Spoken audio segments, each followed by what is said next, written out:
Picture ancient Greece. Philosophers back then weren't just asking what we know, they were totally obsessed with how we know it. Today, we're diving straight into the very architecture of human thought, Aristotle's Syllogism. We are going to unpack exactly how we reason. It really kicks off with a massive, profound question. Is logic just a parlor trick for winning arguments and drawing correct conclusions? Or is it something much deeper? Is it the fundamental systematic process our brains use to discover completely unknown truths from things we already know? Aristotle literally wanted to map the exact mechanics of that process, how our minds cross the bridge from simple observation to absolute, undeniable knowledge. To really understand this, we have to look at the structure itself, and it all rests firmly on three foundational pillars. Aristotle brilliantly set it up so that two starting facts, your premises, literally force a single undeniable conclusion. It builds so naturally. You start with a major premise, which gives you a broad rule. Then, a minor premise introduces a specific case. Put them together, and bam, the conclusion just organically emerges. You literally can't avoid it. Let's break this down with pretty much the most famous example in history. Premise 1, all humans are mortal. Premise 2, Socrates is human. Conclusion, therefore, Socrates is mortal. It's so clean, right? Those two starting facts seamlessly weave together to prove Socrates' mortality, leaving absolutely zero room for logical doubt. But have you ever stopped to wonder how those sentences actually connect? What is the hidden engine driving this logic? Well, every valid syllogism relies on exactly three moving parts, three terms. First, there's the major term, we call that P, and in our famous example, that's mortal. Then you've got the minor term, S, which is Socrates, and finally, the star of the show, the middle term, M, which here is human. These terms are the gears inside the logical machine.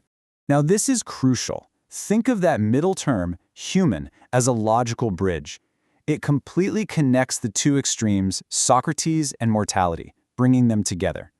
But here is the brilliant part. It gracefully steps aside before the final conclusion. It does its job in the starting sentences, locks the connection in place, and then completely vanishes at the end. Poof, gone. All right, so we've got our terms. Now, what kind of statements can we actually build with them? Aristotle was incredibly systematic.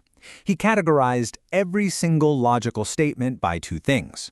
First, quantity. Are we talking universally about everything, or just particularly about some things? And second, quality. Is the statement affirmative or is it negative?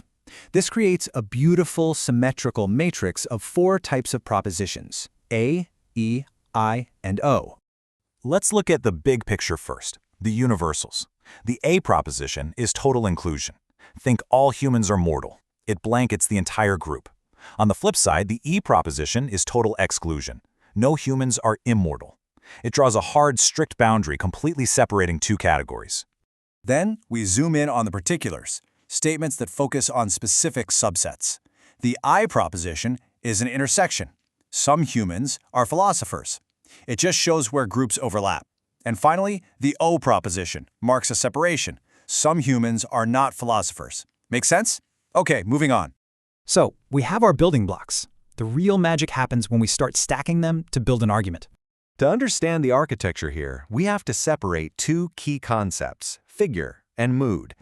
Figure is all about placement. It shifts depending on where exactly that glowing middle term bridge is physically sitting in your sentences.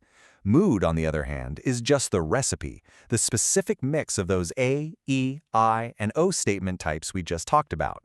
Aristotle actually mapped out three primary figures, and they transform entirely just by shifting the position of the middle term. In figure I, the middle term is the subject of the first sentence and the predicate of the second. In figure 2, it gets pushed to the end of both, and in figure 3, it sits up front as the subject of both sentences.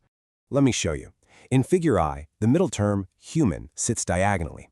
It perfectly transfers the concept of mortality straight down to the Greeks. It takes a massive universal rule and elegantly slides it down to a specific group. Now contrast that with figure 2. Here, the middle term, let's use mammal, shifts to the very end of both premises.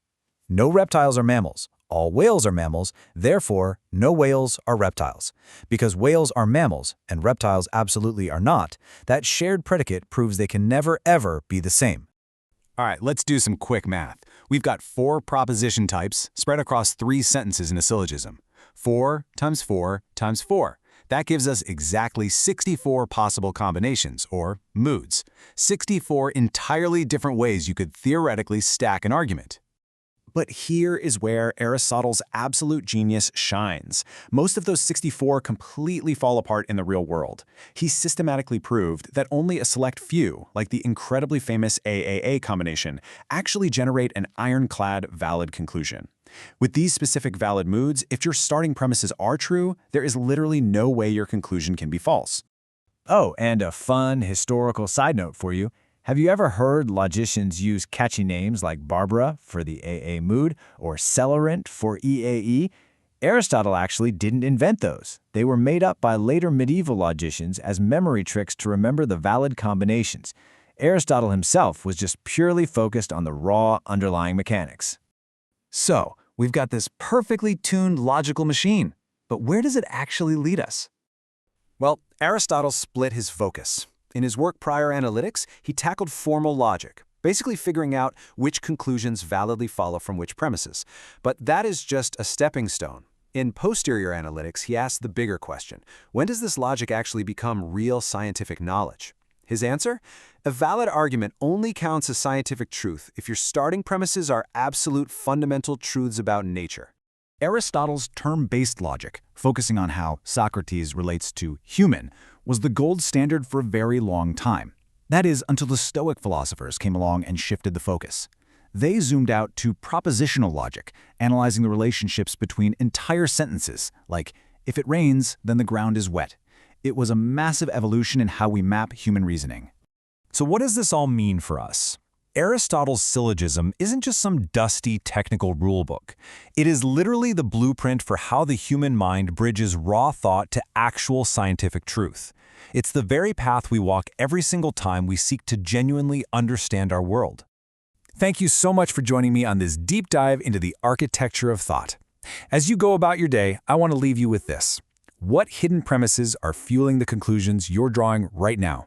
Keep questioning, keep analyzing, and I'll see you next time.